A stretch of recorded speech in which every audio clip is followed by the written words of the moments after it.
Assalamualaikum warahmatullahi wabarakatuh. Bertemu lagi dengan saya, Asiswa Yuprayoga dari kelas 11 TJA 1 SMK Telkom Purwokerto. Kemarin kita sudah membahas tentang cahaya sebagai elektromagnetik, cahaya sebagai transport energi, kemudian jenis serat-serat optik, kemudian jenis kabel optik, ada kabel dak, kabel atas tanah, kemudian ada konstruksinya masing-masing. Kemudian di sini kita juga akan membahas yang namanya fungsi dari kabel atau fungsi dan kabel optik jenis lost tube pertama. Ya, lost tube berbentuk longgar yang terbuat dari bahan PPTP atau polypropylene triplet yang berisi trisotopik gel dan serat optik ditempatkan di dalamnya. Konstruksi lost tube yang berbentuk longgar tersebut mempunyai tujuan agar serat optik dapat bebas bergerak, tidak langsung mengalami tekanan atau gesekan yang dapat merusak serat pada saat instalasi kabel optik.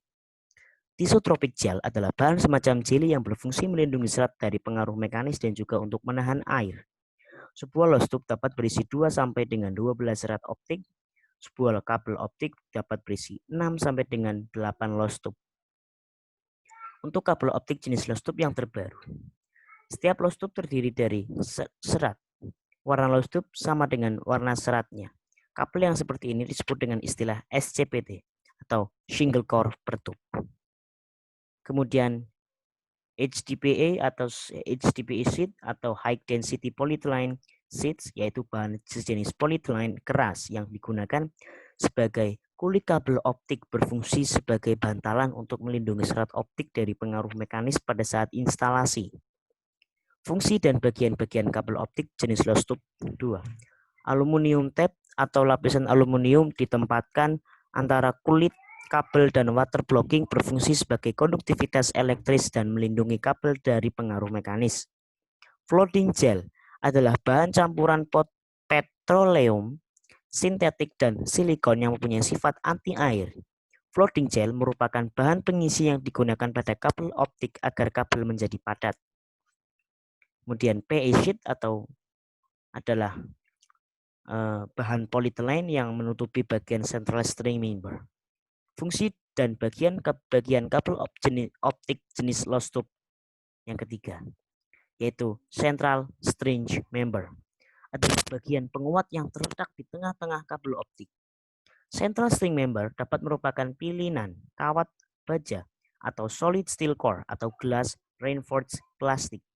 Central string member mempunyai kekuatan mekanis yang tinggi yang diperlukan pada saat instalasi. Kemudian ada peripheral string element, terbuat dari polyramid yang merupakan elemen pelengkap optik yang diperlukan untuk menambah kekuatan kabel optik. Polyramid mempunyai kekuatan tarik yang tinggi.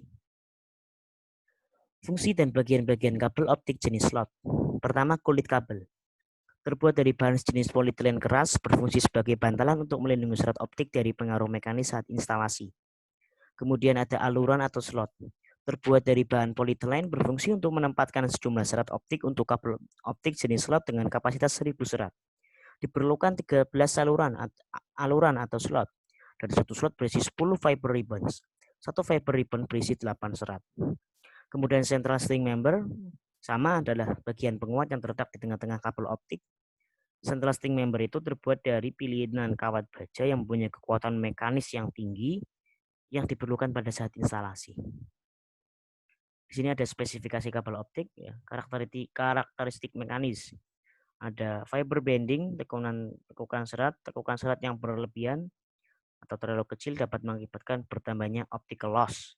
Ya, kemudian kabel bending, tekukan kabel pada saat instalasi harus dijaga agar tidak terlalu kecil karena hal ini dapat merusak serat sehingga menambah optical loss. Kemudian ada tensile strength, ya. Tensile yang berlebihan dapat merusak kabel atau serat. Crush atau tekanan yang berlebihan dapat mengakibatkan serat retak atau patah sehingga dapat menaikkan optical loss. Impact.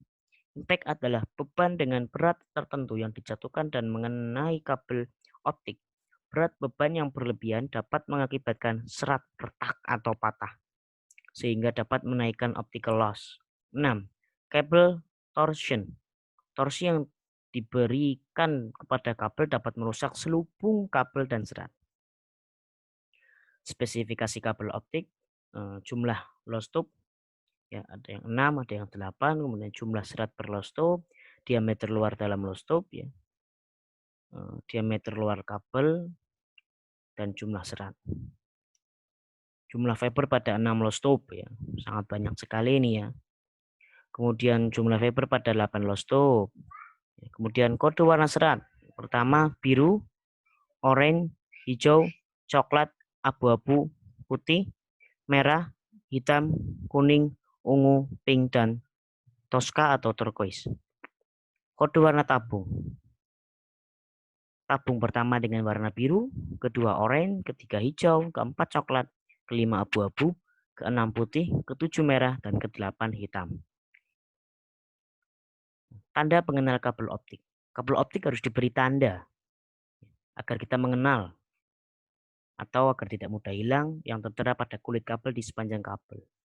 Adapun tanda pengenal tersebut meliputi nama pabrik pembuat dan tahun pembuatan. Tipe serat optik seperti kemarin yang sudah kita bahas yaitu adalah single mode, grid index, multimode, dan step index multimode. Pemakaian kabel optik ada dengan D yaitu dark, A adalah aerial, B adalah buried, sub, S adalah submarine, I adalah indoor. Jenis kabel optik ada LT atau lost tube, SG slot core, dan TB atau tight buffered. Struktur penguat ada SS solid steel core, WS stained wire steel, GRP glass reinforced plastic. Panjang tanda pengenal kabel termasuk nama pabrik dan tahun pembuatan adalah 1 meter. Contoh SM-DLT SS6-3X2 2 key. Ya. N adalah link mark. N+1 adalah link mark. SMDLT SS632G adalah tanda pengenal kabel optik single mode untuk pemakaian duct dengan jenis lost tube. Struktur penguatnya solid steel core. Jumlah serat adalah 6 dengan 3 buah lost tube dan mempunyai 2 kuat kabel tembaga. Hanya ini yang dapat bisa saya sampaikan. Tunggu pembahasan selanjutnya. Sekian dari saya. Wabillahi taufiq walhidayah. Wassalamualaikum warahmatullahi wabarakatuh.